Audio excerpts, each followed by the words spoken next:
புதுச்சேரியில் கொலை செய்யப்பட்ட சிறுமியின் பிரேத பரிசோதனை ஜிப்மர் மருத்துவமனையில் நடைபெற்று வரும் நிலையில் பல்வேறு பகுதிகளில் பொதுமக்கள் போராட்டத்தில் ஈடுபட்டு வருகின்றனர்.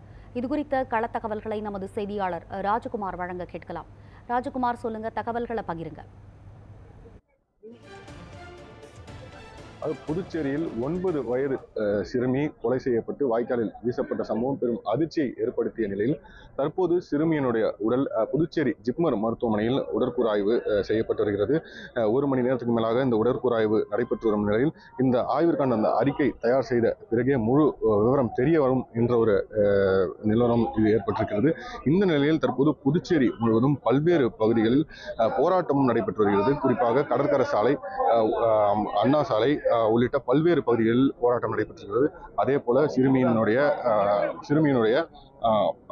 இடமான முத்தியால்பேட்டை பகுதியிலும் போராட்டம் நடைபெற்று வரும் நிலையில் பல்வேறு இடங்களில் சிறுமியினுடைய உறவினர் போராட்டத்தில் ஈடுபட்டிருந்தனர். குறிப்பாக சிறுமியை கொலை செய்தவர்களுக்கு உரிய நியாயம் வழங்க வேண்டும் உள்ளிட்ட விஷயங்களை வலியுறுத்தி சிறுமியினுடைய உறவினர்கள் போராட்டத்தில் ஈடுபட்டனர். அதே போல கடற்கரை சாலையில் நூற்றுக்கணக்கான இளைஞர்கள் மற்றும் சமூக அமைப்பினர் கூடி சிறுமிக்கு நியாயம் கேட்டு போராட்டத்தில் ஈடுபட்டு வருகின்றனர். முதலமைச்சர், உள்துறை அமைச்சர் உள்ளிட்டோர் உடனடியாக இந்த விஷயத்தில் நேரடியாக தலையிட்டு நீதி பெற்றுத்தர வேண்டும் என வலியுறுத்தி போராட்டத்திலும் ஈடுபட்டனர். தற்போது இந்த ஜிப்மர் மருத்துவமனையில் இந்த உடற்கூறாய்வு நடைபெறக்கூடிய அவர் உறவினர்கள் மற்றும் பொதுமக்கள் இருக்காங்க. அவங்களும் கேட்போம். சார் வணக்கம், எப்படி பாக்குறீங்க இந்த விஷயத்தை? ஒரு சிறுமிக்கு இந்த மாதிரி ஒரு விஷயம் நடந்திருக்கிறது. இது வார்த்தைகளால் சொல்ல முடியாத பெருந்துயரம். இது மத்திய மாநில அரசு பெண்களுக்கான பல்வேறு சட்டங்கள் கொண்டு வந்தாலும் இது கேள்விக்குறையா இருக்கு. இந்த சம்பவத்தில் ஈடுபட்ட குற்றவாளிகளை புதுச்சேரி அரசு பிணையில் வராத வகையில் மிக சிறப்பு நீதிமன்றத்தை அமைத்து அவருக்கு மிக விரைவில் கடுமையான தண்டனை வழங்கணும். அது இல்லாமல் புதுச்சேரியில் இன்றைக்கி தவறுகள் நடக்குவதற்கு போதைகள் அதிகமாக தாராளமாக கிடைக்கிது புதுச்சேரியில். இதில் புதுச்சேரி அரசு கவனம் செலுத்தி இந்த போதை வாஸ்துகளை, கஞ்சா உள்ளிட்ட மிக கொடூரமான போதைகளை தடுத்து நிறுத்தினா ஓரளவுக்கு குற்றங்கள் தடுக்கப்படும் என்று உணர்கிறோம். சரி, நீங்கள் சொல்லுங்கள். அதாவது தொடர்ந்து போதைப் பொருள்ன்றது புதுச்சேரியில் அதிகரித்தது, பல்வேறு வழக்குகள் பதியப்பட்டாலும் தொடர்ந்து வெளியில் திரும்ப அதை செய்யுது. இப்போ சிறுமியை இந்த மாதிரி பாலியல் வன்கொடுமை செஞ்சிருக்கிறதா முதற்கட்ட விஷயம். இது எப்படி பார்க்குறீங்க? இல்லை, இந்த மாதிரி ஒரு கஷ்டமான சூழ்நிலையில் நம்ம இருந்துருக்கிறோம். இப்போது இந்த போதை வஸ்து எவ்வளோ தூரம் தாராளமாக புழங்குதுங்கிறது ஸ்கூலில் போய் பார்த்தீங்கன்னா கூட ஸ்கூல் குழந்தைங்களுக்கு கூட கிடைக்கிற லெவலில் தான் இருக்குது இப்போ இன்றைக்கி இருக்கிற கண்டிஷனில். அதை கவர்மெண்ட்டும் போலீஸும் முக்கியமான ஸ்டெப் எடுத்து அதை எவ்வளோ தூரம் கண்ட்ரோல் பண்ணி கொண்டு வரணுங்கிறத உடனே பார்க்கணும்.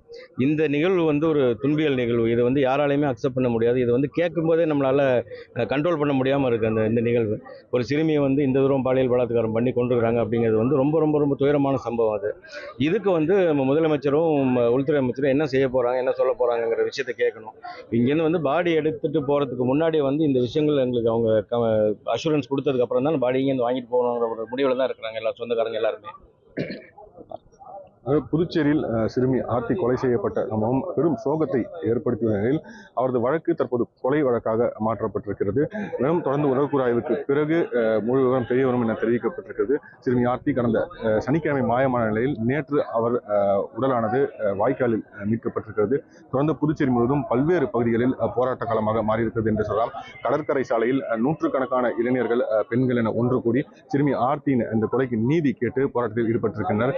முதலமைச்சர், உள்துறை அமைச்சர் ஆகியோர் நேரடியாக இந்த விஷயத்தை தலையிட்டு நீதி பெற்றுத்தர வேண்டும் என்ற ஒரு கோரிக்கையும் வலுத்திருக்கிறது. அண்ணா சாலை, முத்தியால்பேட்டை ஆகிய பகுதிகளில் போராட்டம் தொடர்ந்து வலுத்திருக்கிறது. புதுச்சேரி முழுவதுமாக அனைத்து பிராந்தியங்களிலும் பல்வேறு சமூக அமைப்பினர், இளைஞர்கள் போராட்டத்தில் ஈடுபட்டிருக்கிறார்.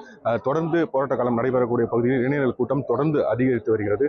அதே போல சிறுமியினோட இந்த கொலைக்கு நீதி கிடைக்காவிட்டால் அவருடைய உடலை வாங்க மாட்டோம் என்ற ஒரு கோரிக்கையிலும் அவருடைய உறவினர்கள் மற்றும் பெற்றோர்கள் இந்த ஜிப்மர் மருத்துவமனையில் இருக்கிற உடற்கூறாய்வு கூடத்தில் தற்போது காத்திருக்கின்றனர். இன்னும் ஒரு சில நிமிடங்களில் இந்த உடற்கூறாய்வு ஆனது இந்த பரிசோதனை முடிந்த பிறகு இதற்கான அறிக்கை தயார் செய்யப்பட்டு இன்று மாலை புதுச்சேரி காவல்துறையிடம் ஒப்படைக்கப்படும் என எதிர்பார்க்கப்படுகிறது. அதன் பிறகு இந்த கைது செய்யப்பட்டவரிடம் மேலும் கூடுதலாக என்ன மாதிரி அவர்கள் மீது வழக்குகள் பதியப்படலாம் என்று காவல்துறையினர் இருக்கின்றனர். இதுவரை 2 நபர்களை கைது செய்திருந்தனர். 19 வயதான வாலிபர் ஒருவரும் 57 வயதான முதியோர் ஒருவரும் கைது செய்து தற்போது தொடர் விசாரணையில் புதுச்சேரி காவல்துறையினர் ஈடுபட்டுள்ளனர். சிறுமி ஆர்த்தியினுடைய இந்த கொலையானது புதுச்சேரி பெரும் அதிர்ச்சியை ஏற்படுத்தியிருக்கிறது. விவரங்களை நேரடியாக புதுச்சேரியிலிருந்து வழங்கியமைக்கு நன்றி ராஜகுமார்.